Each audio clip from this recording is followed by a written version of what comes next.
Okay, so imagine you wake up one morning. You check your phone, your savings account, $10,000, sitting there, safe. You're feeling pretty good about yourself, right? But then your neighbor texts you. Same salary as you, same job, same everything. And he just made $3,000 in a single day. Without working, without a second job, without doing anything. And you're like, wait, how? The stock market. And here's the uncomfortable truth. If you don't understand how it works, you are already losing. Every single day. Okay, so here's the thing that genuinely annoys me. Nobody teaches you this stuff in school. Like, they'll teach you the Pythagorean theorem, which, by the way, I have never used in my life. But the stock market? Nope. Nothing. And people hear stock market and they immediately go, oh, that's for rich people. That's Wall Street stuff. That's not for me. No, no, no, no, no. That's completely wrong. The stock market is literally the engine that powers the entire modern economy.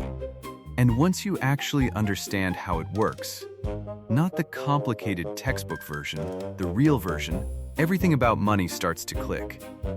I'm Mangu, and today I'm breaking this down so simply, you're going to be a little annoyed it took this long for someone to explain it to you. Let's go. All right, from the very beginning. What even is a stock? Okay, so imagine you own a pizza shop. Business is going great, like amazing. People love your pizza. You want to expand, open 5 new locations across the city. But, you don't have the money to do that.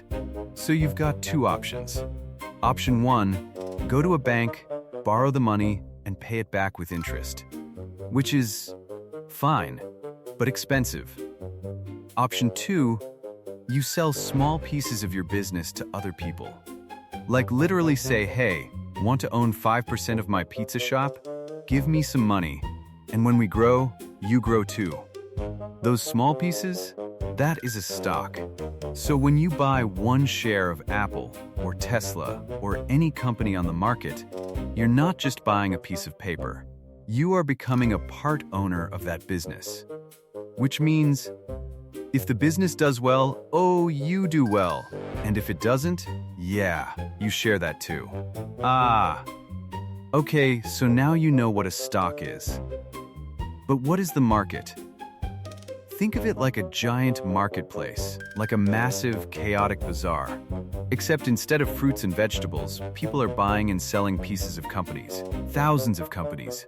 Millions of people. All trading. Every single day. In the US, this happens on 2 main exchanges, the New York Stock Exchange and the NASDAQ. In the UK, it's the London Stock Exchange. But here's the part that genuinely blew my mind when I first learned this. You don't have to be there.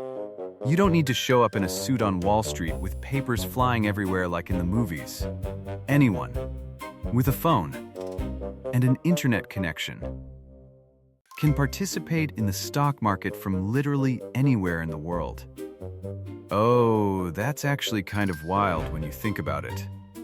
Okay, so you know what stocks are. You know what the market is. But here's the question that makes everyone's head spin. Why do prices go up and down like crazy? And the answer is almost embarrassingly simple. Supply and demand. When more people want to buy a stock than sell it, price goes up. When more people want to sell than buy, price goes down. That's it. That's literally it. But wait, what makes people want to buy or sell in the first place? Oh, this is where it gets interesting. News, earnings reports, economic data, rumors, and sometimes just pure emotion. Like Apple announces record profits, investors rush in, price shoots up, a company's CEO suddenly resigns, investors panic. Oh no, price drops. The stock market is basically millions of people voting with their money every single day on what they think companies are worth. Which means it's part logic and part human psychology. And human psychology? Not always rational. Okay, so tracking thousands of individual stocks every day would be absolutely exhausting and kind of impossible. So economists created something called an index. Think of it like a report card for the entire market. The most famous one, the S&P 500. It tracks the 500 biggest companies in America. Apple, Microsoft, Amazon, Google, all in one number. When people on the news say the market went up today, they almost always mean the S&P 500 went up. There's also the Dow Jones, which tracks 30 massive companies like Coca-Cola and Boeing. And the NASDAQ, which is heavy on tech companies. Google, Meta, Amazon, you know the ones. Now here's the part that should genuinely excite you. The S&P 500 has returned an average of about 10% per year over the last century. So if you invested $10,000 10 years ago and literally did nothing, just left it there, you'd have roughly $26,000 today, just from owning a piece of the market. Oh, okay. Now I'm paying attention. Here's something most people never think about. Why do companies even list on the stock market in the first place? Like they don't have to. Plenty of huge businesses stay completely private forever. But for companies that want to grow fast, going public is like a superpower. When a company lists on the stock market for the first time, it's called an IPO, an initial public offering. They're basically saying to the world, okay, we're opening the doors. Buy a piece of us. Give us money now. And if we grow, you profit too. This is how Amazon raised the money to build warehouses, how Tesla raised money to build factories, how Google became Google. So the stock market isn't just a place where investors make money. It's the fuel that powers the world's biggest companies. That's actually kind of a big deal. Okay. Now I have to be honest with you, because this is where people get hurt. The stock market is not a guaranteed money machine. In 2008, the S&P 500 dropped 38% in a single year. People lost their life savings. 38%.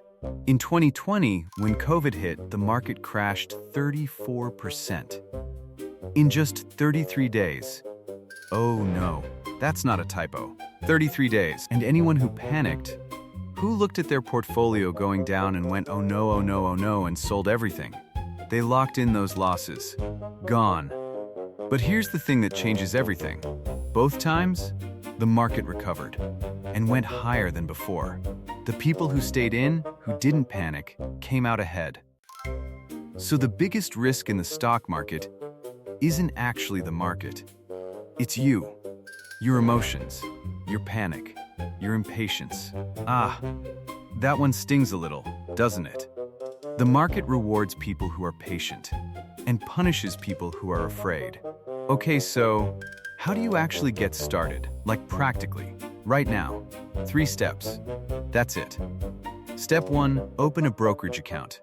If you're in the US, Fidelity, Schwab, or Vanguard. If you're in the UK, Hargreaves Lansdowne or Freetrade. Most of them are free, no minimum deposit. You can open one this afternoon.